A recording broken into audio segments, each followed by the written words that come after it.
Warning. The following podcast features views and opinions that are likely to trigger the extreme fanboys and fangirls who disagree with them. Listener discretion is advised.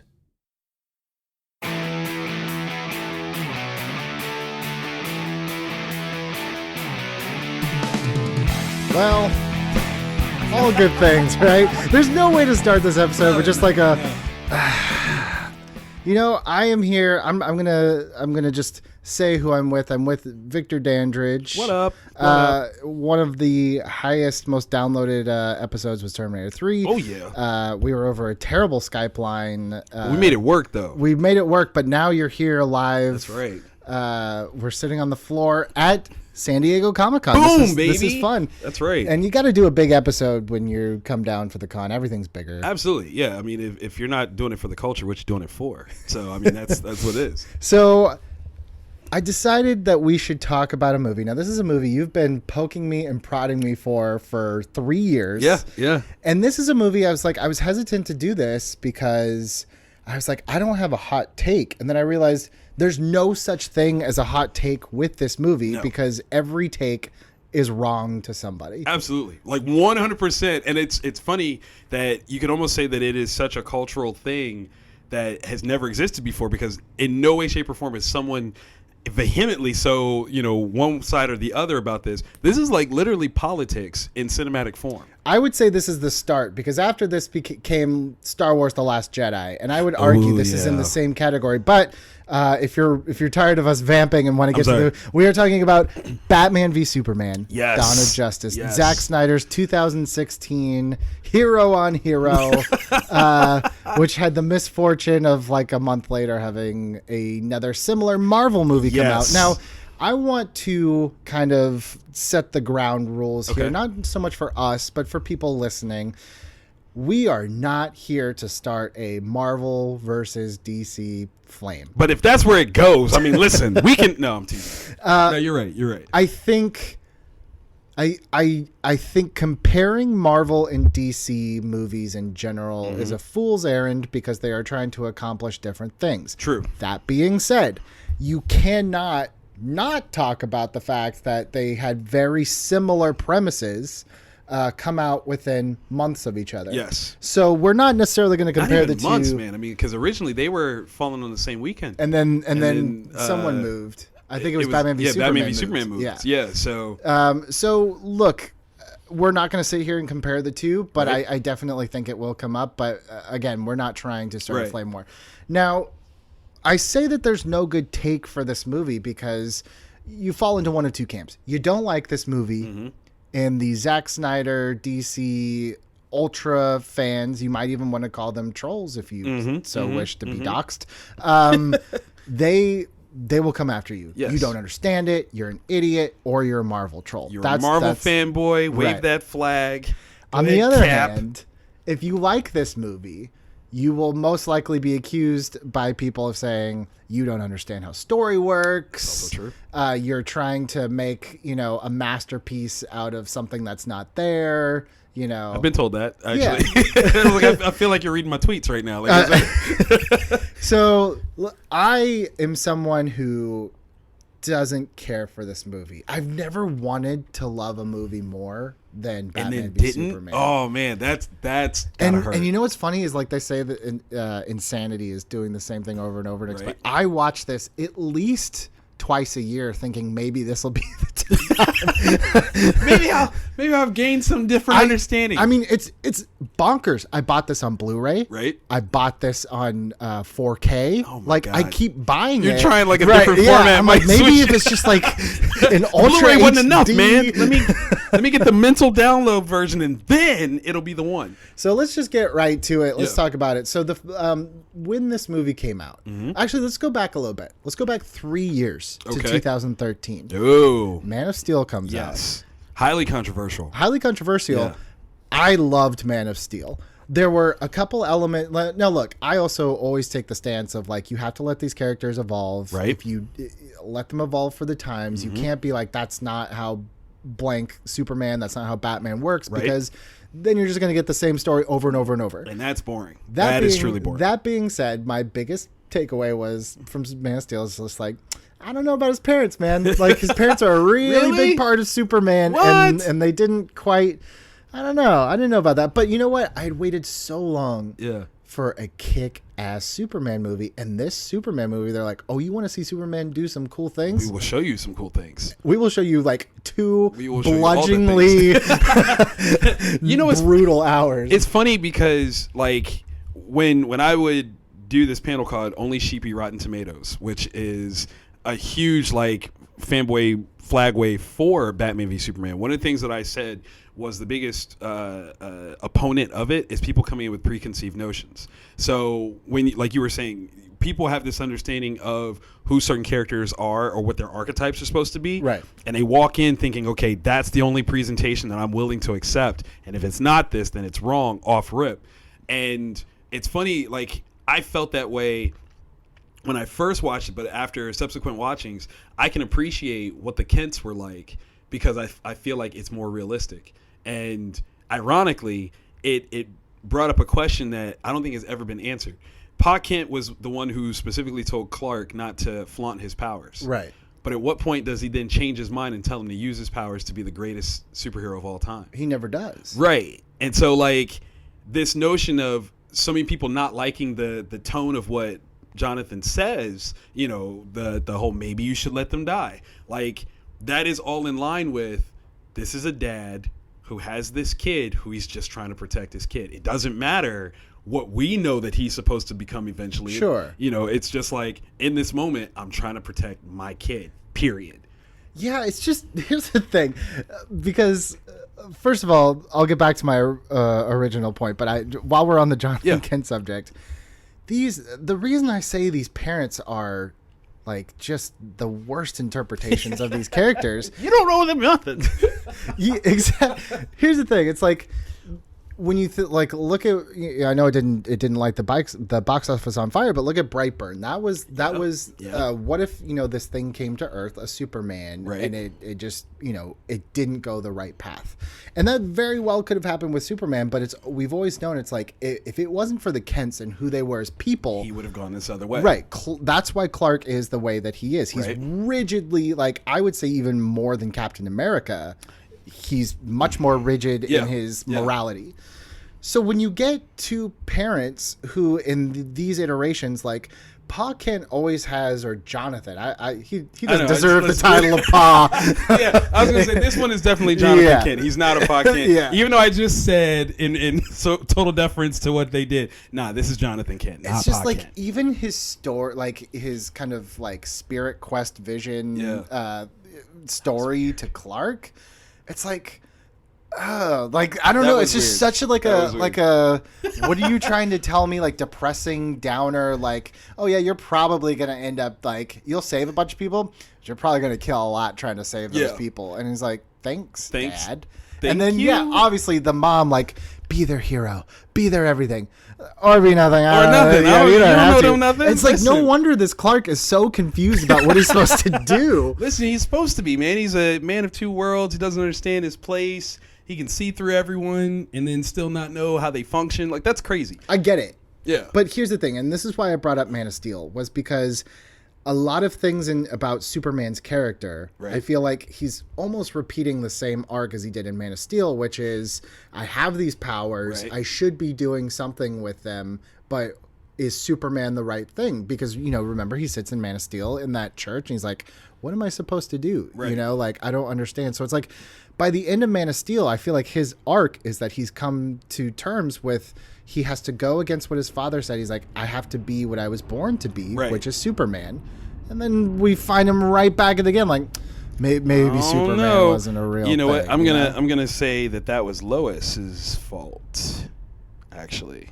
That the notion of him being Superman is one thing.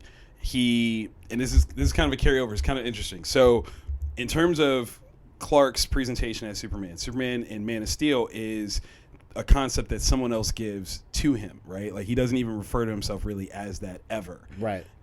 Once he becomes Superman, it's Batman v Superman, his attention is always shifted towards Lois. Even to the point where in Man of Steel, he knows when Zod goes after his mother and goes after him like immediately in Smallville because he can hear it. Luthor manages to steal his mom and hold her captive, and he doesn't know about it. But Luthor knocks Lois off of the building, and Superman shows up to catch her. His duality of sorts became complicated when looking at what Superman is supposed to be versus what Clark Kent wants. And that's where it becomes back to that same situation. It's Lois that's actually complicated things for him, but it's not very well defined that that's what it is.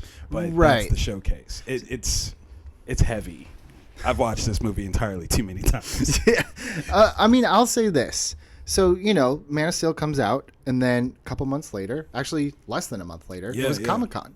And they announced Batman v Superman. Yep. I jumped out of my chair. I was so excited. Do you bleed? The next year, I think, maybe it's the year after, they showed the first trailer. Right. That trailer was amazing. It was what we wanted. It was Dark so Knight. Good. It was there. Yeah. Then came so that was the Comic-Con trailer, and it leaked, but they're like, you know what? This is good. Let's just put it online so everyone can see it how it should be seen. And I was like, this is incredible. 3.5 minutes, and you've sold me on what could be a very hard concept to do. Right. Then closer to the movie, we got the first teaser trailer. I went, Wait a minute. I don't know. Wait a minute. And then the next trailer came, and I was like, okay, we're good. We're good. Never mind. That was just a weird trailer. They just cut that weird. Then a third trailer came. I was like, oh no. Which was too much. I was like, oh no. What is they're really this? trying to What is this? sell some stuff here. Then the fourth trailer came, and you could tell they cut that trailer in a way that they were like, uh-oh. People don't like what they just saw. Yes. Give them everything that we think they want. Because you remember that fourth trailer was It basically just Batman everything. breaking necks. Yeah, it was crazy. Yeah. Because what was it? Was it in the third one that we saw Doomsday? So then we're like, wait, what? Yeah. Like, now it's Doomsday too? Like, hold on. What is this? Yeah. So my going into this movie, I was just like, yeah, ooh, yeah, ooh. Like, I've never gone to usually with a trailer, like, I can pretty much tell if I'm going to like a movie or not. Right. Sometimes I'm disappointed or likewise. But this was the first movie where I was just like, half the footage I've seen in this is great, and half I'm like, I don't know. Set it on fire. Yeah. Now, one of the things that was definitely a talking point, and you haven't talked about it yet, Ben Affleck's casting as Batman was met with ire like I've never seen. Man. By the way, the first date I ever went on with my wife was the day that they announced Batman was going to be Ben Affleck, and I remember that was the first thing we talked about. And he was like, and I knew then I was going to marry her. It's one of those things where it's just like, do you remember where you were when Ben Affleck was Batman? But I remember people hated it. I was like, you know what? I had stepped away from like weekly comics for a long time, but I got back into it with the New 52, and I was like, makes sense. They draw him like he looks like Capullo draws him like he's Ben Affleck. Yeah. I get it. I definitely thought that after watching The Town and Argo, I could see the hints of Batman in it. The joke that I've given for years is that the reason why Ben Affleck was actually the best Batman is because he predicted what the reaction was going to be to his casting in Jay and Silent Bob Strike Back when he's explaining what the internet is. Right.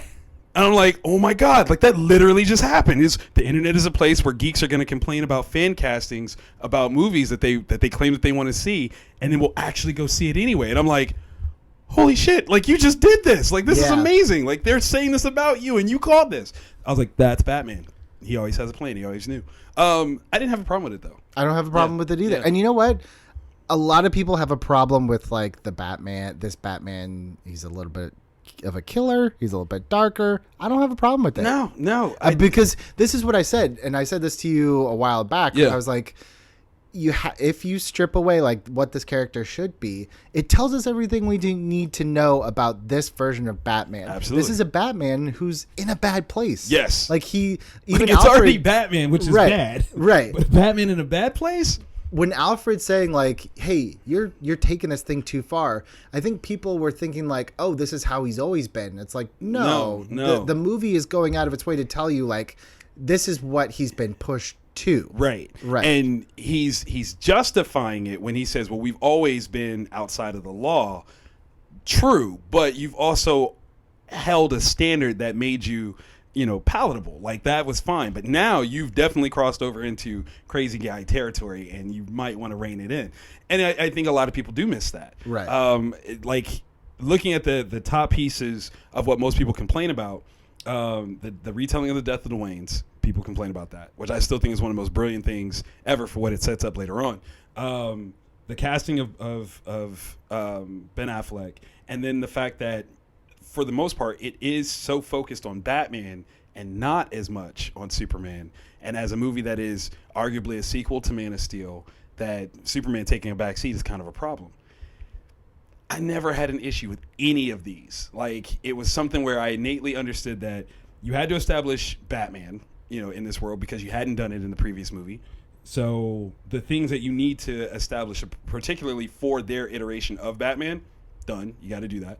The notion that Clark takes a back seat, again, he becomes repetitive in his story. So I'm okay with that too, because there's a lot of things that we need to see what the situation between the two of them is actually going to be. And Superman being repetitive and basically a standard of what he is. This is just who I am. This is it.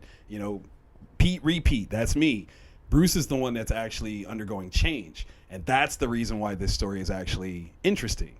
But I think that's where, for me, the film falls apart a little bit, is that it does serve as a Batman origin story, right, or an origin to this version of Batman, but it also serves as a Man of Steel sequel. It also serves as a Justice League prequel. Right. It also serves as a potential future Darkseid movie. Right.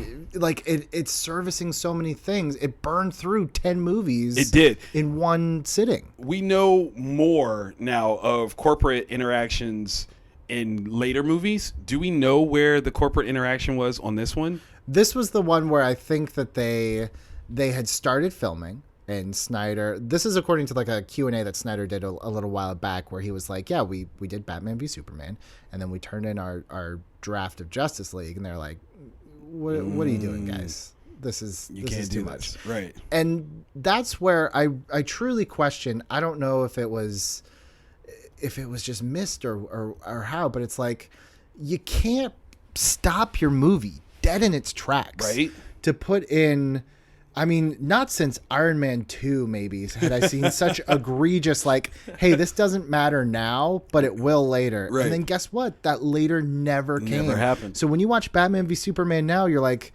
this doesn't even like satisfy me now, knowing what comes on the other end of it, because that's true. It just like, it stops the movie. It doesn't, like, a good Easter egg for something coming later will not only push your movie forward, but it will also hint at what's to come. True. This does neither. No. Yeah. No. The dream sequence is probably one of the most egregious things. I would actually say between that and the Doomsday fight. Honestly, I'm not even talking about the dream sequence, because I can justify why that's in there in my mind. It's the Flash that comes right after it that I'm just like, what are we doing here? Because if you take that dream on its own, I almost get it, because it really reinforces Batman's viewpoint that like Batman he's dreaming of a nightmare where Superman is where Superman's a problem. I get it. Right. But then you inception me with a dream within a dream, and then I'm just like, wait, what's happening? And then it's over, and we never talk about it, literally never again. Nothing at all. Yeah. I didn't, what's funny is, like, for the longest time, I didn't realize that was actually Ezra Miller.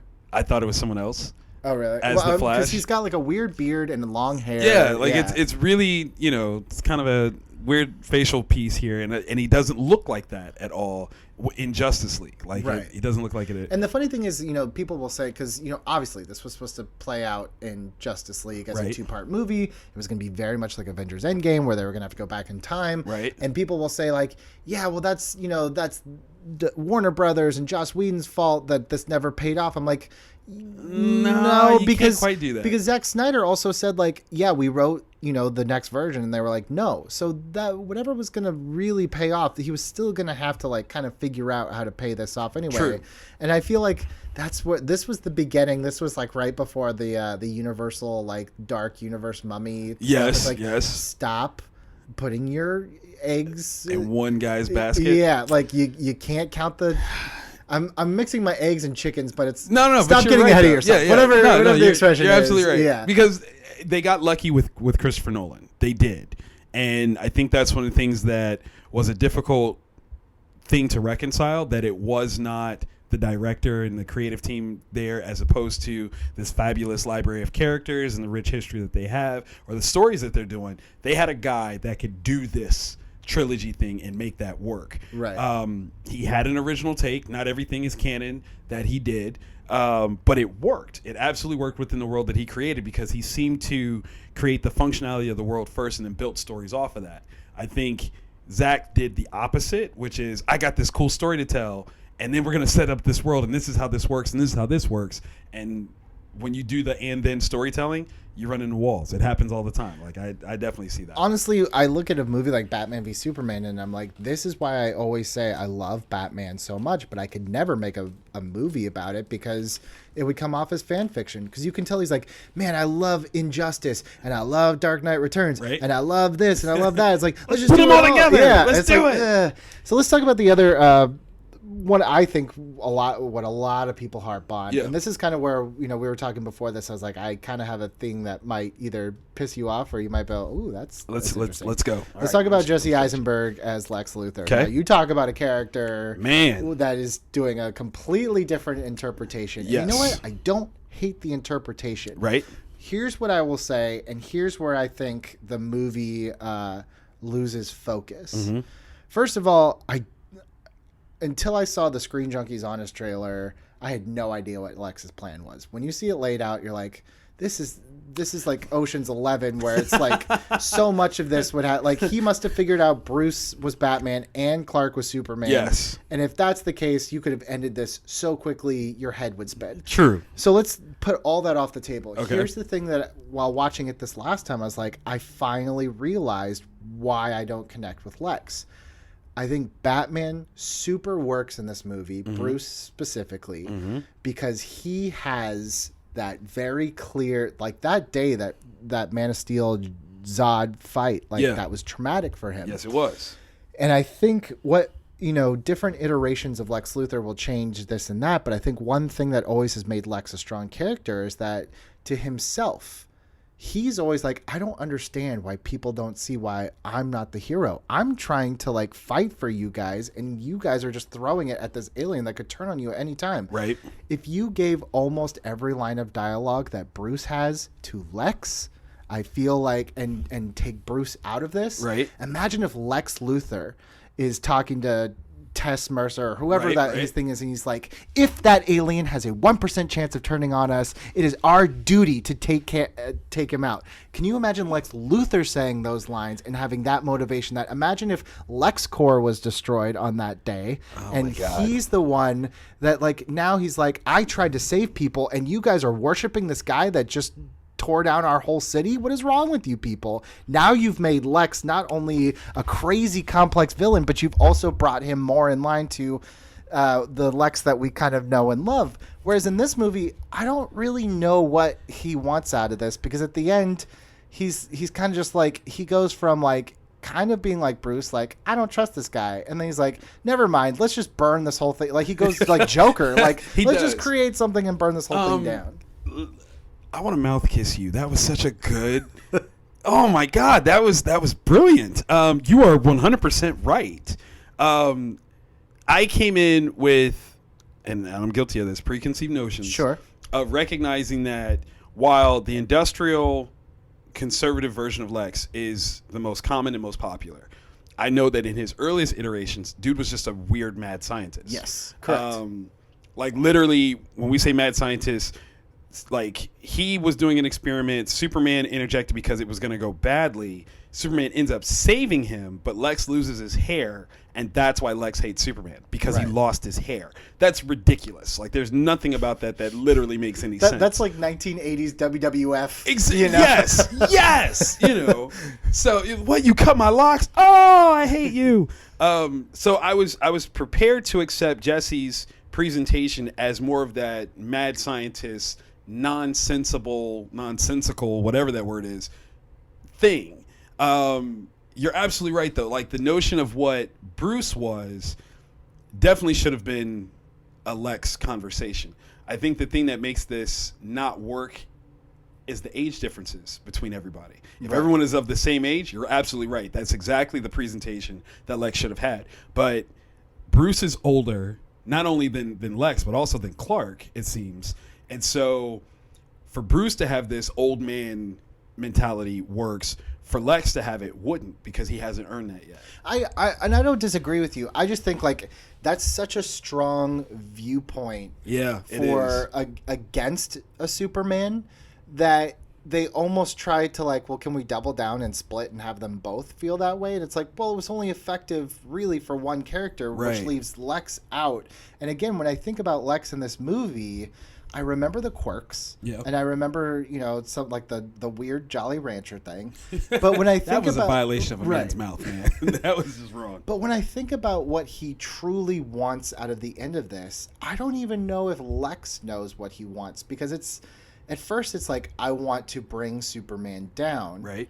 But then it becomes like, I want to destroy the world with Doomsday. I don't know what he wants. What I took it as was, it wasn't Lex that wanted it. It was Darkseid. But now you're projecting a lot. Am I? I think you are. Because I thought that was where he gets the idea for making Doomsday was, and this is something that gets somewhat more explored in the extended version, because he has a conversation with Steppenwolf. Like, Steppenwolf shows up and they're talking, right? And particularly at the end of the movie, when Bruce shows up and he's like, "Look, the bell has been rung and you can't unring it." The point was to showcase to Darkseid what Lex could do. I can get rid of this Kryptonian. You're acting like this Kryptonian is a problem because you know what he potentially could do, but I don't care, and I'm going to stop him, even if I can show you another human can kill him. That's what the whole motivation from my end was. It was Lex performing for someone else. He was basically auditioning, and the realm of it was not specifically what he was going to get out of it. It was what he's trying to show somebody else. I just think that's complicated. I might be reaching. I said I didn't want to do this, but the best example I can think of is there's still a way to get that idea across, that he's still doing a job for a higher power while still giving him and I think of Loki in the first Avengers movie, right. where it's like ultimately he's doing this job for Thanos, but the center of the movie is about Loki wanting to take over Earth. Now, in the grand scheme of things, Earth is just one planet, and Thanos doesn't care about it. So, but ultimately that movie, I can track Loki's wants and his motivations that entire movie, whereas Lex, it seems like it's a lot of movies do this, a lot of action movies do this, where it's just like Lex knows that the third act has to start, and you're not wrong. It's just like, you're not wrong. He's just like, you know what? I've had this long plan. We're 2 hours into this baby. I've got to now just something. And it's like, I'm going to create Doomsday. It's like, okay, well, you never once really made any mention that you were going to do that. Right. Yeah. It just now you did it. And I know he's fascinated with the Kryptonian culture, but again, I just think, and maybe this is me just projecting what I would have wanted, but I still think it works for Bruce that he's just like, I don't care what this thing is. We got to get rid of it. Whereas Lex is like, I want to get rid of it, but also I'm fascinated. But I want to make. But also I want to make my own thing. Yeah. But also I'm interested. It's just like, wait a minute. If you are mad that this alien came to Earth, why are you summoning another one to come? That doesn't make sense. It doesn't. I think if there's any particular character that it loses all cohesion, it is around Lex, because that's part of that issue where in Batman v Superman, if you interject Lex Luthor, who is definitely a rival of Superman, he is not part of the V status. Right. So who exactly is the opponent that you're talking about? And I think that's one of the very strong difficulties of what they tried to do in this movie. And I can see that like you said, Snyder was pulling from a lot of different places. In the book Kingdom Come, in that one, you do have a situation where Lex is a bad guy that's orchestrating some things. Bruce has a similar standpoint, or so it seems, to Lex, and Bruce and Superman have a counter, standpoint as well. That book pulls it off very, very well. But again, it's also established that these guys are on a level that is Right. equal to each other, and they can do that. This doesn't do so. So it's really aiming for because it's a one-off movie, Right. And you can't get into it, and that's why I'm saying like this movie bites off way more than it can chew. It does.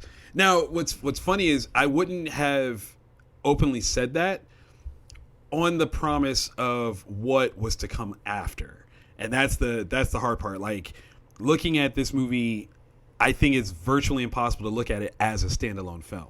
You either have to look at it as a sequel to Man of Steel or as a precursor to what Justice League is supposed to be. So as this bridge, I always looked at it as that. Like, the reason why I had so much into it is because it was literally supposed to be this Nexus movie that we can go forwards or backwards depending on where they want to go with things.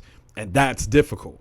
It is, but also you still have to be able to stand as your own story. Like, you can't just be a middle chapter, because every time they try to do that, Right. in any one of these big franchises, like, those are the ones that were just like, eh.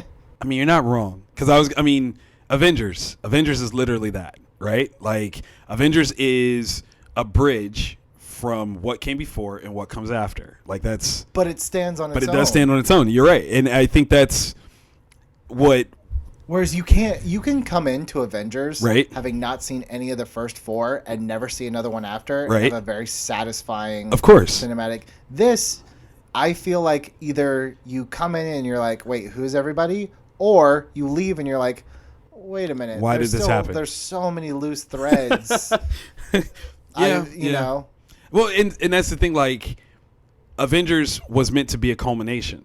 Right? And we get that sense of culmination. Right. We don't get that with Batman v Superman because it was so intended to be a launch point for other things that it doesn't have a solid ending. It doesn't. It really doesn't end. It just kind of ellipses until we pick up whatever threads that they're going to pick up, whether that's Wonder Woman, whether that's Justice League. Suicide Squad was months later. Suicide Squad. And you know what the thing too is, like, another thing about this movie is, like, another thing that he wanted to cram in there was the death of Superman. Right. And it is so unearned that it just falls 100% See, that was one that I thought was more of a higher up mandate, because it always seems like, in terms of characters that they introduced, Doomsday is one that they're like, yes, Doomsday. Doomsday was pivotal in the comics. We sold so much stuff because of Doomsday, blah, blah, blah, blah, blah. And the truth is, based off of what they had set up, clearly Bizarro was a way better character to introduce in this moment, especially improving the notion of what danger this alien menace could be. Bizarro would have been so cool. Right. I think, like, that was upper management saying, no, it's got to be Doomsday. And you can't, but that's I don't know. I don't know. It is total speculation. But here, total I mean, the thing too is, like, if you have a, let's call it 3-hour movie, right? If you have a 3-hour movie and 2 hours of that movie are people like, I don't know if I trust you, right? And you show me montage after montage of people just like, I don't like you, go away, and then you die. And now everybody's like... Everyone's like, oh no, I just don't buy it. There's never...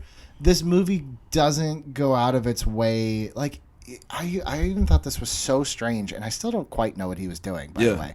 They do this montage where it's a bunch of people going on talk shows, and they're literally putting the themes of the movie out there. Yes. Like, they're just the questions that you're supposed to be asking yourself, they're like, no. We're going to tell you what questions. it is. Well, I mean, that's that Dark Knight Returns, sure, I get TV it. thing. But here's the thing. They intercut it Right. with Superman doing super things. Right. Why is he pulling a ship? What is that? What is that? I don't know, man. I don't listen. I was like, are you saving someone? Is that for your collection? He's taking it to the Fortress of Solitude, and he's going to build that around it. And I think that's also one of those aspects where you're absolutely right. A Man of Steel 2 would have bridged a better gap between this. Like, and that's the thing, like, from what my understanding of how this went was, Man of Steel 2 got greenlit. Batman v Superman was supposed to be after that, and then they forced it together. And that was where, a lot of the story stuff starts to break down, because they were supposed to have the time and the space to spread this out, and then they weren't given that space. It's almost like what I understand happened with Dark Phoenix, where that was supposed to be a 2-parter, which Right. I don't know if that would have helped that movie, but understanding the notion that it would have been a 2-parter, there's storytelling that you're like, okay, they had planned for a different series of storytelling events. We would have earned Superman and his death if there was a Man of Steel 2. You know, maybe there would have been more of an appreciation of why there's a Superman statue in Metropolis, because right now I don't understand why there is one. Yeah. You know, like I can't justify that at all. There's a lot of like missing pieces. Yes. It's like, okay, this alien comes to Earth, and granted he stopped another alien, but he killed a lot of people on accident. A lot of people. So we build him a monument. Yeah. Thank you for killing us. But then we have hearings where we talk about how terrible he is Right. and how scared we are of him. But then when he's gone, We miss him. yeah, and, it's you very know. strange. I think you're right. I think it's just like, oh, we're missing one movie. Yes. Here. We need that arc where people realize that he is, helpful. Yes. Yes. And that is the absolute truth of this movie is, and I guess I'm more of an apologist because of it. I recognize that there were parts and pieces that they didn't get to use, and so I can accept more of what they failed to do because I know that wasn't what the plan was. And it's one of those situations where a lot of times, we'll have lay people, because we're in this society now where lay people will say, well, that's bad storytelling, but they've never told a story in their life, right? And it carries just as much weight critically as someone who actively tells stories. So for me, recognizing, okay, he didn't have all the toys that he wanted to play with. Did he do a good job with what he had? In some cases, I think he did a great job with what he had. There are other, parts where I'm like, it could have been better. Absolutely. But I also feel like you are letting him off the hook, letting Zack Snyder off the hook too much. Like, maybe. I feel like it's not like there's this omnipotent studio head that's like, no, like they gave Zack Snyder a lot of leeway. And I do believe that a lot of this was like, this is what he wanted to do. And like I said, I think if you had taken Batman, like he just so desperately wanted to do a Batman movie. It's so blatantly you can obvious. see that. Like he definitely loved Batman more than Superman in this movie. And I think had he pumped the brakes and Right. said, let me just do one more Superman movie and then I'll do this Batman v Superman, kept this entire plot but took Batman out and just Right. replaced it with Lex Luthor, I think that would have done wonders. Yeah, For yeah. both. For look, Man. then you bring this character now into the next movie, Right. But by this, and you everything hits harder. That's the other thing too. Superman's death, pointless. Yeah. Pointless. Yeah. You've already shown that Diana, who by the way, Wonder Woman is My favorite part in this movie. she's great in this movie. Yeah. She's very just like, and here's Wonder Woman. But you know what? I don't mind. Yeah, I like when she's yeah. in it. But you've already shown that Diana can go toe to toe with Doomsday Right. and hold her own. Why is she not throwing this kryptonite spear? There's no reason why Superman has to sacrifice Okay. himself. You were absolutely right. I've literally said, like, as much as I was a fan of this movie, the moment that Doomsday shows up is when everything, I'm just like, and I hate this now. Like I've supported this movie up until this point, and now I have nothing, because you're absolutely right. Like, literally, she should have either taken it from Clark. He could have given it to her. Any number of things, but at no point did he actually have to sacrifice himself. That was silly. Like, that was dumb. And it's so funny too because by doing that, you actually take away how dangerous Doomsday is, because in the comics, it's not like he's made of kryptonite and he beats Superman just in a fist fight to death. To death. So by having this weird, like, I'm going to sacrifice myself to do something that literally anyone else here could have done, like pain-free. Like because you have to look at it and say, if Superman didn't have the kryptonite lance, he could have survived what Doomsday did to him. Like, he was just weak because he had kryptonite. So Doomsday might not have been able to actually stab him if he was like, hey, lady, use this. You seem to know what you're doing with these weapons. It just makes him look stupid. Yes. And it makes him look like a bad team leader. Yes, because he's not a team leader. He's not even a team. It's just that's the problem. But like, there's so many different things about the setup. Like I said, I've justified a lot of things, right? When at the end, when he actually shows up to fight Batman, he is the most inarticulate person of all time, especially for a reporter. If he had just been like, listen, Lex Luthor has taken my mom. He sent me here to fight you, and if I kill you, he's going to let my mom go. I don't want to do that. Help me get my mom back. Simple conversation. Instead, he comes up and he's like, listen, we need to talk. Y'all aren't friends. He doesn't owe you this opportunity. The interesting thing about that, though, is I almost feel like it's the Austin Powers, like, why don't you just go back in time and shoot him on the crapper? It's like, Scott, you don't get it. But here's the thing. Right. I feel like they had set up this character of Batman so much to the point that he could have said anything and it wouldn't have mattered. Absolutely true. Absolutely true. And I think that's the point. And that's why. But that's why the Martha thing seems so ridiculous, is because first of all, you make me explain this whole thing. I want to know, because you're like you think it's a brilliant. I do think it's a brilliant. So thing. I want to hear why you think it's brilliant, because Okay. I actually I get what they were going for. Right. And in a very obtuse way, I think like maybe it's like the execution of it that doesn't work.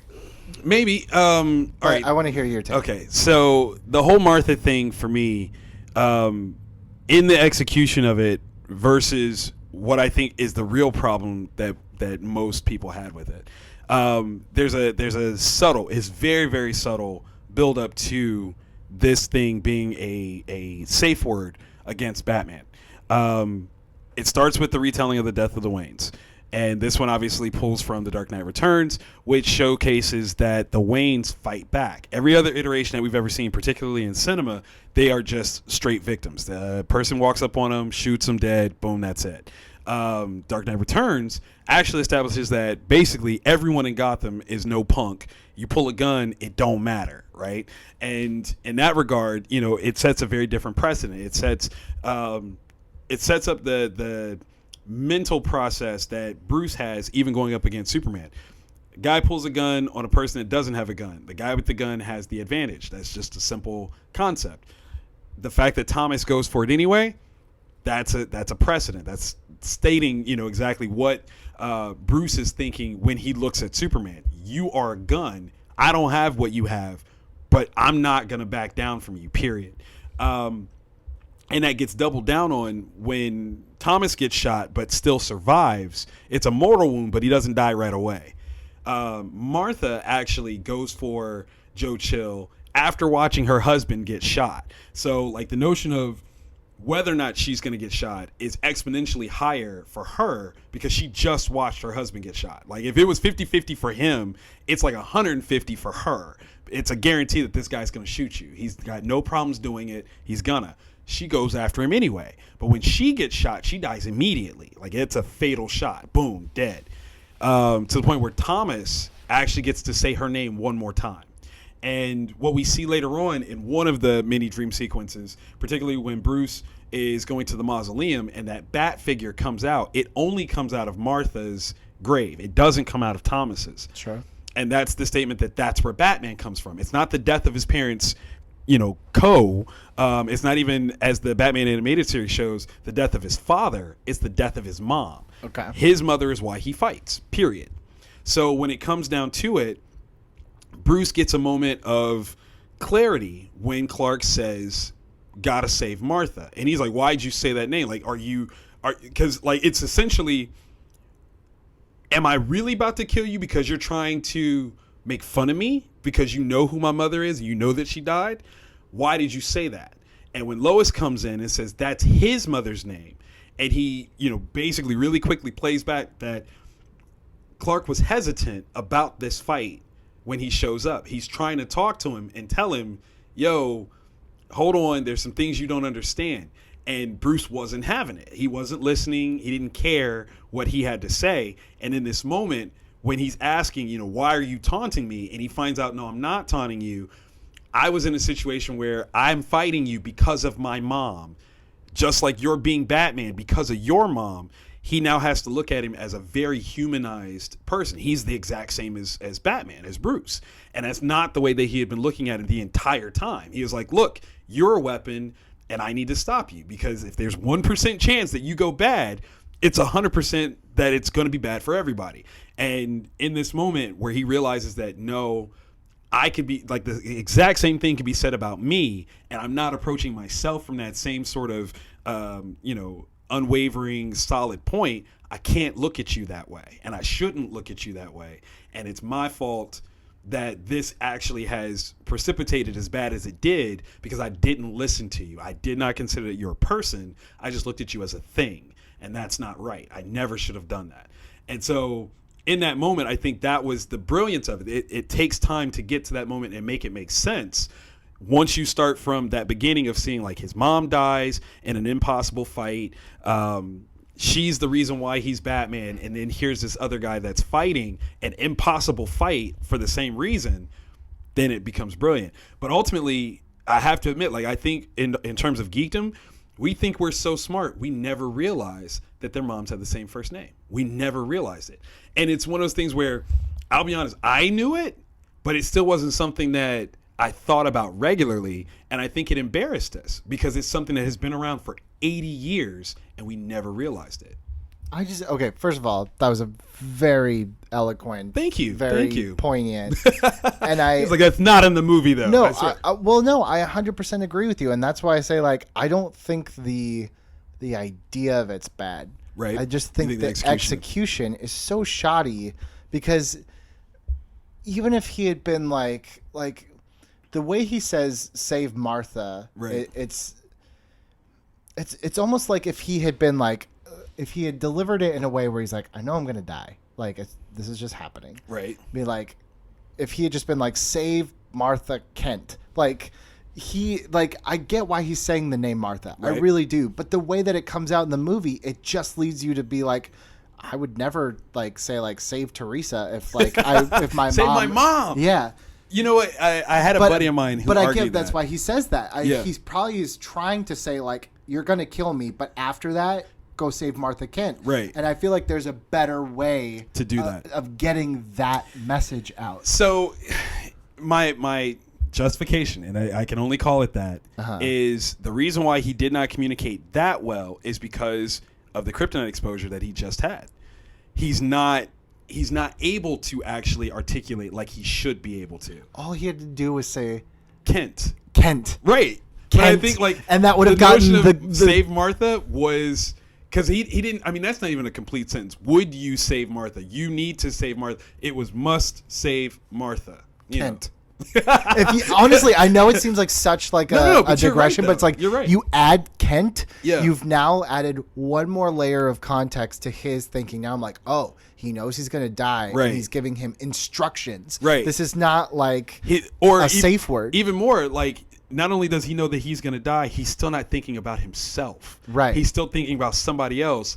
This guy can't be the monster that I'm thinking he is because look at how selfless he is in this moment. He's literally about to die, and he's trying to get me to save somebody else. Because honestly, if I'm the way that they've set up Batman, especially to this point, which by the way, it's like Batman, he's like, I don't like this guy. But then halfway through the movie, it's like, I really don't like this guy with nothing like giving him that little bit of. But anyways, at that point, if Clark is just saying, Martha, right? My thought, if I'm that version of Bruce Wayne that you presented, is, oh, now this son of a bitch also can read minds? Oh, we're really done here, you know? Oh, I'm stabbing you to death now. Yeah. You like, pulled that from my head? Yeah. Oh, it's like, oh, also you can get in my thoughts? Like, you're done. So that's why I'm like, if they had added Martha Kent, it would have changed the whole scene for me. And I know that's so stupid. Yeah, no. I can agree to that. That's a good one. But that's like this whole movie. It's like, I can't outwardly say like this is a bad movie because like I really feel like they're trying to do so much in this one movie that's like if you took certain things out or just added little teeny tiny things like it would make it better. There's an amazing movie in here, right? You got to work at it, man. It needs to be found. You got to get some taffy and pull on some parts and squeeze some other ones. No, you're right, man, because when you do look at it in a let me ask you this, because I brain fart here. If Batman v Superman: Dawn of Justice was told in the same way that Mad Max Fury Road was told, where it's almost a series of short stories that fit together as one big one, would that have made this better? I don't think so. Okay. And the reason I say that is because I really feel like at its core, this movie should have been about the conflict between Batman and Superman. And it just so happens that they end up together in the third act because Lex Luthor decides that, like, all right, enough. Yeah. Enough. I can't trust that Bat's going to come. Right. Enough pussyfooting around. I might as well just, like, this movie's got to end. Yeah. But, like, even so, it's like, I feel like Clark takes, and I get it. They put some of this into the ultimate extended whatever cut. But it's like, Clark takes a passing interest in Batman, and Batman, like, he wants to get Superman, like, sometimes, like, you know, but it's just like, if they had taken Lex out or taken Bruce out, I feel like you have a very strong movie. I can dang it, man, I can really agree, especially the taking Bruce out. I think that's literally what we saw. We saw what was going to be Man of Steel 2. Right. And instead, Batman gets put in place of Lex, and Lex gets Joker treatment. I don't even know what to call it, but that change shifts everything. And it's I can see somebody justifying as well, you know, kind of Dark Knight Returns is kind of the mentality that Batman had, but it's not the same, and it's certainly not with those two characters involved. Like, that's hell. I mean, if you watch the Batman Superman animated movie, World's Finest, the juxtaposition is still Joker and Lex and how they move versus Bruce and Superman and how they move. Because they don't like each other initially, but they find a cause to come together, and it makes sense. So, yeah, I think the animated version is a much better presentation. Well, here's another thing, and I said that we would circle back to it, but, you know, a month or so later, Captain America Civil War comes out. And here's where, ultimately, look, you have a very similar premise. You have an outside force that is trying to pit your two heroes against each other. Where Captain America Civil War, what that does, though, is that they follow through on it to the logical conclusion of they're not going to team up at the end and get the bad guy like we're used to. We're going to let this play out. Now, I kind of feel like that hurt Batman v Superman because it's, I don't know. Look, it's just like, this is why I say it's hard to compare, but at the same time, you kind of have to. It's like, look, that movie had years and years and years for us to build to not want these two to go at it. Like, ultimately, you don't want Batman and Superman to fight each other. You want them to be together. Yeah. But at this point, I was like, might as well. I don't really know either of them that well at this point. You know what? I think that comparison really makes sense because Zemo's plan really isn't well defined either. Like, it's so it's also very much like if one person decides to just like take a day off or go get a cup of coffee, then nothing happens. Nothing happens. Yeah. So when it comes down to it, I think you're absolutely right. The true comparative is where they go at the end, and Batman v Superman does punk out from even the title. You know, they stop Batman ving Superman versus Civil War. And it's funny because I do a thing on storytelling, and I say that the climax of a story is not the highest point of action. That's a mistake for people. It's when the main characters make an ultimate choice. And I think that's the thing with Civil War. The choice is Cap has to decide, who is he more friends with, Tony or Bucky? And when he makes his choice, he makes that choice. Like, we never see anything of that regard, or if anything, in Batman v Superman, the Martha moment undermines that choice. Right. And I can definitely see that being an issue where you're like, nah, you gotta keep going. Where you're like, I mean, again, I don't want to fan fiction my own thing, but I think how great would it have been in an ideal world if Batman didn't resolve his issues, Superman still dies. Right. But then Justice League, you have this new dynamic where it's like everyone's like, we got to bring Superman back or we're not going to stop him. Batman's like, are you insane? Are you serious? No, like, not that guy. This is a bad thing. Yeah. This is very bad. And I think you could have saved that moment I don't buy, because they do such a great job of telling me and showing me, more importantly, why Bruce doesn't like this guy, that his complete 180 at the end feels completely... It's harsh. It's so harsh. It doesn't feel genuine at all. That's why for what I wanted from Justice League was not the resurrection of Superman, but the intended replacement of Superman. And okay, so I'm fanficting. Black Adam comes to Earth, and they think that it's another Kryptonian that they can possibly convince to take Superman's place. And because it's Black Adam, he ends up proving everything that Bruce said that he thought was true about Superman as a possibility. That is true of Black Adam, and thus, like in that regard, Batman becomes, justified in everything that he said. He was just wrong about the person, and that's something he couldn't know because he didn't know this guy. But everything that he says is that this person could have been capable of. That's what Black Adam does, and that's why the League gets formed. And then you get this situation where Batman proves that this is the possibility of things. Diana comes in of saying, yeah, but that wasn't Superman, and if we get an opportunity to fix that, we should. And then you have a totally different outcome. But I like all that, but then I would throw right back in your face. It's like, but nothing about what we've seen of Superman's pre-Superman life has put me in a position where I believe that it's like, no, but he's morally different. It's like really? Because his parents kind of suck. Really? Why? Like, because he said to save his mom? That seems self-serving, don't you think? I just also look, this movie's just not a lot of fun. I'm not saying it has to be. No. But it's not fun. It does feel just like Zack Snyder's mad at me while you're gonna watch this movie because not because you enjoy any parts of it. No, and you know what? That's very true. I think that's something that I can agree to. It doesn't have to be, by the way. But it's not that it has to be or doesn't have to be. But there isn't anything that I can say that was enjoyable about the movie. Is there even a joke in this movie? Maybe one Perry joke. Maybe. But there's no humor in this movie. No. At all. I mean, the only thing that you can really say that you enjoy is the fact that so many people got murder faced by the bat. But that's not really a joke. No, that's more just a reflection of you as a person, Yeah, that's more like, hey, guys, I swear I go to church on Sunday. Did you see the way Batman killed that guy? That's amazing. Which, by the way, again, like I said, I don't have Batman. People are like, Batman would never. I'm like, Batman did. Yeah, go back to those real early ones. Batman carried a gun. He dropped people in acid, and I'm not talking about the Joker. No, that's how he dealt with problems. Batman straight up killed fools. Absolutely, and so did Superman. Superman was good for throwing people in space. Oh, you robbed a bank? I'm throwing you in the sun. You're like, wait, what? That seems a little much. Nah, that's what's happening.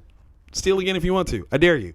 But it also okay, so one of the other things that this movie does in a very strange sort of way that I know is a mandate from DC, because DC has come out and said this, the proximity of Gotham and Metropolis becomes a big problem for me.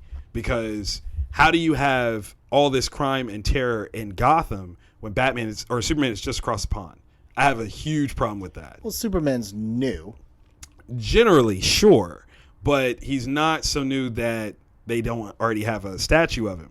He should have just as much of an influence on Gotham as he does in Metropolis. Yeah, between the show Smallville and these movies and comic books, I don't really understand the geography of DC, where everything is supposed to be. Are you ready for this? Yeah. Well, I'll tell you. All right. This is crazy. All right. Gotham is New York City. Okay. Metropolis is in northern New Jersey.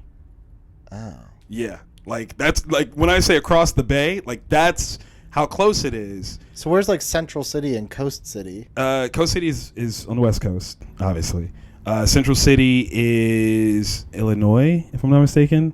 It's in Illinois somewhere. Why didn't they just do Chicago, New York? That's how I always looked at it. I always looked at it Metropolis is New York and Gotham is Chicago. There's enough distance between the two where it makes sense that Superman doesn't immediately interject, but I can't the fact that they're literally across the bay from each other. If Joker steals the mayor, I have a problem that Superman doesn't be he's right there. Batman should not have to solve anything if that's the case. Superman can hear it and look for it and be like, there he is right there. You're done. I have a huge problem with the notion that they're supposed to be that close to each other and one city gets the benefit and the other one does not. Well, also though, like I guess it's weird now because now you're saying something that's dumb, and I'm like, well, let me say. Wait. This version of Batman, at least, well, Justice League kind of contradicts this, but I would say like this version of Batman seems to be like this is a Gotham City where you could go and live in Gotham City your entire life and still not believe that there actually is a Batman. Which is, we'll call that the Batman mentality. Right. Yeah. Where it's like, okay, sure. So it's like, I could understand why, well, no, because then Superman would feel like even more. I should be over there handling stuff. I don't know, man. It's a weird one. This one's a weird one. Yeah. This is one where I'm just like, listen, I've supported many things. I can't support the Doomsday fight, and I can't support how close you're saying Metropolis is. I think that all the time when I think of like Marvel comics, I'm like, it's got to be a 5-to-1 ratio of heroes to crime in Marvel comics. Absolutely. The fact that anyone would commit a crime in New York City in Marvel Comics, you are dumb. You are the dumbest person. In fact, shout out to Mark Miller. That was one of the reasons for his book Super Crooks. Was you had these guys that recognize that all of these American heroes are there. Let's go to Europe and do something. They don't have nearly as many super people over there. Yeah. We're going to commit crimes over there. It's going to be awesome.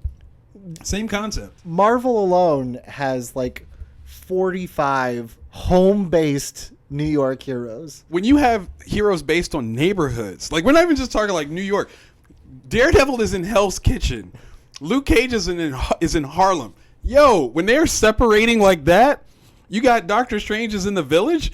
Dude, no, don't do nothing in New York. Like you're the dumbest person in the world if you do something in New York. Like a 4-block radius to protect, right? Yeah, I could be a superhero if I only have to look down one street. Patrolling is real easy. I'm done in a half hour.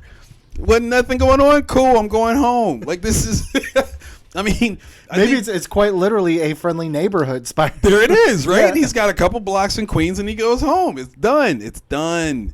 Like, yeah, no, don't fight. Don't do that in Marvel. But that's the thing. Like when you set up a character like Superman and have the proximity to Gotham like that, it's got to have an effect, man. That's just weird not to. Yeah, I mean, of all the issues this movie has, that's a minor. Yeah, this is just like that's just a sprinkle. Like, whoa, if we're gonna start really fixing things, let's look. You know, I said this on our walk before we started recording this. You can call Batman v Superman a lot of things. Yes, but you cannot call this lazy. No, it is. In fact, it's like way trying to overachieve. It is trying to show you all the things that it can do at the same time. And I truly believe that Zack Snyder it's like you can like, as I say this because I'm like, this is not an enjoyable experience, but I also can see like the joy he had making it while watching it. Yeah. Zack Snyder in this regard is the teenager who got to make a movie. You know, because it's got a heaviness to it that, I mean, if you were to describe certain action sequences, it's awesome. Like that's what it is. Is that great storytelling? No. You know, you rarely want to just be like, you know what, this should be or this should happen this way because it's awesome. That's bad storytelling. But you can see that he enjoyed the hell out of a lot of scenes here. There are other ones that I think he had to do, and you can feel that too. But yeah, I don't know if you can say that this is a lazy movie at all. That would be crazy. No. Yeah, I think you can call it a lot of things. Yeah. Misguided if you want. Right. It's crazy though that this one movie, which by the way was not even like a disaster box office financially, it did well. But it's amazing how this one movie changed everything moving forward. And really it's not until the last couple where it's like Aquaman, Shazam, where we're starting to see like, okay, that's kind of what they're going for. But it was like for a few movies there, it was like, I don't know what your direction is. Well, and what's really interesting is that Aquaman, Shazam, and now Wonder Woman 84, they're not associated in the same way. Like they're a brand new continuity. So they're not necessarily attached to what came out before. And they're now these standalone features, and that's it. Which is fine with, I mean, like Aquaman makes one blink and you miss it reference to Justice League. Right. which made no sense to me, by the way, because he's like, "What's your name?" I'm like, "Wait a minute, you just had a full-blown conversation with this girl in Justice League." Really? All right. Okay. You went and borrowed like gear from her and Right. everything. What is Shazam was interesting because they meta Superman and Batman so hard that I'm like, do they really exist? I don't know. Is Bruce getting a cut off of those Batman toys? I don't know, man. I think he should be. I honestly, I don't like the idea of Batman being merchandised within a world where Batman is. I agree, because I think that's a horrible mixed message. Yeah. Especially, presumably, in a world where this Batman was going as far and killing people and branding people. Right. You don't want to get that. You don't want to give that toy to your kid for Christmas. I love the gag in the movie. I mean, that was hilarious. Yeah, that was hilarious. I subscribe to the Ed Greer theory of like you could live in Batman your whole life or live in Gotham your whole life and never once see or believe in Batman. Because Ed and I have talked about too. It's like there's this version of Batman where, you know, there could be people who like believe that Batman is like propaganda, right? And that the bat signal is just a way for the Gotham City police to scare people. Yeah. And that it just. I mean, that's exist. brilliant. Yeah, I love that. Yeah. I think the best way to take that even further is when you find out, like, if you actually do get an encounter with Batman, it's a woman. It's never been a guy. Like, I think that's even more like taking that whole level of, oh no, it's a system of control. That's all it is. Which, by the way, I really liked. One of the cool things in Batman v Superman that was like, the imagery is very creepy, but I love it. It's when they're rescuing those hostages. Yes. And he's up in the corner just in the shadows. And you're like, that's not okay. And they shot it like it was a horror movie, Yes. like it was Seven or something. I'm like, that is freaking cool. If I saw that in real life, that's the first time I saw Batman. I'd be like, I'd be terrified. I would poop myself, man. And I have to give credit to Zack Snyder for that. Like, it's clear he wasn't interested in Superman. Right. He was interested in Batman, but it's like, maybe we should have just let him make a Batman movie. Yeah, dude, his presentation of the Batman was spot on. When the cops show up and the girls in the cages close the cage back and they're like, nah, it's still here. That's the Batman. Like, that is the thing where everyone is terrified. It doesn't matter if you're a criminal or not. You're scared of this thing because you know it's out there. It's not even a matter of, oh, it only hunts bad guys. I don't know that. I just know that it's out there. And it's terrible. And it's hiding in a corner. And you shine a flashlight, and like a freaking rodent that's in your house, it just starts moving. It starts moving fast. No. Yeah. Like, I still think, even as much as like I don't care for this movie, that might be one of my all-time favorite Batman in film moments. You know what? I can see that. It's up there for me with Batman Begins when Bruce first shows up at the docks and he's hanging off of that light or whatever, and the guy's like, what is that? And he drops down. That's another Batman moment for me, because you're like, somebody's like, what? I don't even know what oh my god, and then it's face punches, and it's brilliant. But I even think that Snyder was able to capture like the visceral fear of Batman in a way that Nolan didn't hit. Nolan was more psychological. This was like you said, that visceral, that internal thing of making you terrified of the dark. Right. And nothing about Nolan's thing made you terrified of the dark. This does. Even the way that he moves out of light, you're like, that's not. Well, you know, Batman Begins, it's like all within the POV of Bruce, and we've been following him, so like we're kind of hiding with Bruce. Right. That's our first introduction to Batman, and we're just as startled as these cops. Oh my god. Yeah. It's great imagery, and again, I feel like this movie is full of like amazing images that are just like desperately seeking a story to attach themselves. Well, I think that's the statement of Zack's career. He's a great visual storyteller, not necessarily a great writer. You know, and when the story that he's working from is great visually, that's where it matters. It's one of the reasons why I'm not a fan of Watchmen. Watchmen is a great psychological comic book. Visually speaking, it's fantastic because Dave Gibbons is a great illustrator and storyteller, but there's not necessarily a particular image where you look at it and go, that's amazing. Oh my God. I can't even imagine what that would look like in real life. That's not what you get out of Watchmen. But 300, and you see what Frank Miller did in this crazy fight between armies and all, that's a crazy visual story. So between the two, 300 works way better because it speaks more to Zack's visual storytelling style. And that's one of the other issues that I think exists with what he's done with Man of Steel and Batman v Superman is they require a lot more word storytelling than picture storytelling, and he's really good at pictures, not necessarily so good at the words. I love Superman dragging a ship. I have no idea where he's going. He's just going around the corner. Tell me where he's corner. going. That's all. Was he rescuing that ship? Nah, it's what he actually had a bunch of things that he needed to get from Costco. Superman buys in bulk, okay? Like super bulk. And he needed to take it home. Wasn't a cart big enough, and he's like, you know what? I got a plan. We're just gonna put it on a ship, and I'm gonna barge it. It's fine. Got it. All right. Any final thoughts that we haven't touched on Batman v Superman: Dawn of Justice, the longest title ever? Yeah, that is the longest title. I fell asleep while you were telling us the name of this movie. No, man. I think over the years, I've settled on how I feel about it. It's a movie that I can watch whenever it's on. I have no problems doing so. Do I love every part of it? Not at all. Are there parts that I strangely find fascinating? Yes, like lots of them. Is it a good movie? Meh. I don't know.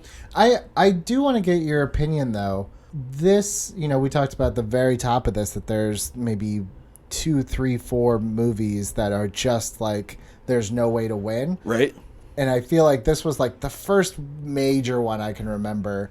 Why do you think even to this day this movie just like garners such it's vitriol? Just such a soft point for both sides? I think because this is the first movie that directly goes up against Marvel in that way.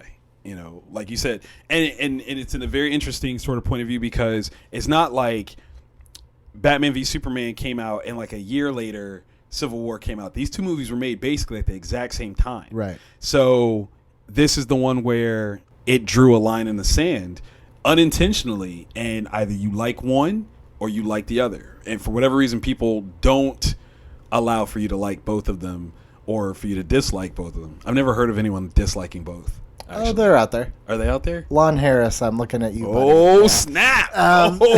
No, he's made great points. Lon is his own man, but I do think that this is one of those movies where it's like, if it were like Green Lantern, where it was just like, this was a 90s movie, and for some reason you made it right 20 years later.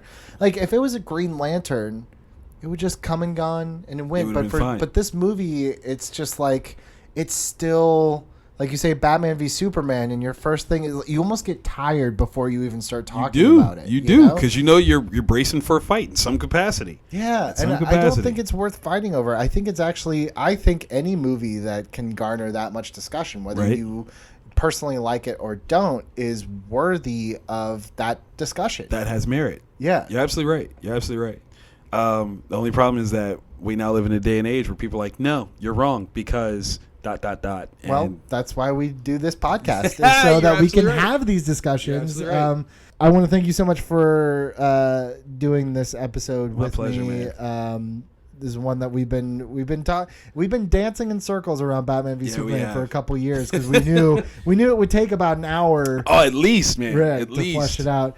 Hopefully, if you are listening to this and you want to talk about this movie, find a way to talk about it civilly. Like, let's be nice, man. I hate that, like, we can't talk about this movie or talk about like Last Jedi, like, especially online, without fear of like someone's gonna come after me or whatever. It's like, it's just a movie. For me, I think, look, for whatever strange reason, I seem to have an appointment once a year to watch this movie to see if anything's changed, and there will always be a handful of scenes that or themes or motifs, dialogue, moments that I'm just like, man, I wish I could pluck this out and put it in. Like, sometimes, I was saying, it's like, oh, there's like 8 storylines. It's like, sometimes I wish I could pluck out one. It's like, but I'd be missing 5 or 6 crucial. But I think you would still pull something really cool out if you did that. I agree. I definitely think that there's enough here that it's an interesting movie in some ways. Like, even though I enjoy Civil War more, I enjoy it just because it like fits into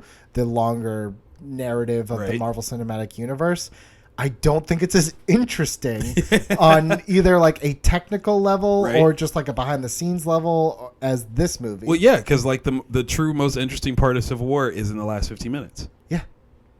I mean, Also, it's like it's Batman and Superman finally sharing the screen. Yeah. Maybe that's part of it too. Oh, I'm sure. And it's the first cinematic appearance of Wonder Woman. Right. That has a reference to it as well. So because it's so avant-garde in some places and then not so great in others, I think that's literally why it becomes such a talking point.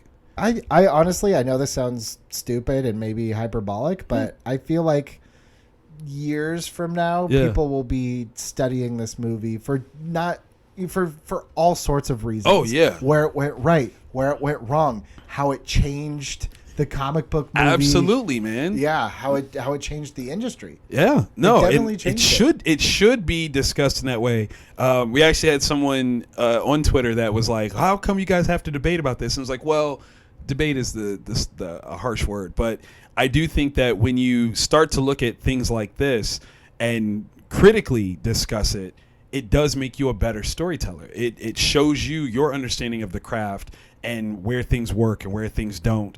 And that stuff's important. Like, you can't just accept that something is good because it's in your wheelhouse and just want to celebrate that they're making it. You got to start, looking at things and saying, okay, it's great that they made this, but how do we do this better? And This is one of those movies that I think you will definitely have lots of talking points on how to make things better. And Batman and Superman, they've been around for 80 plus years. 80 years, man.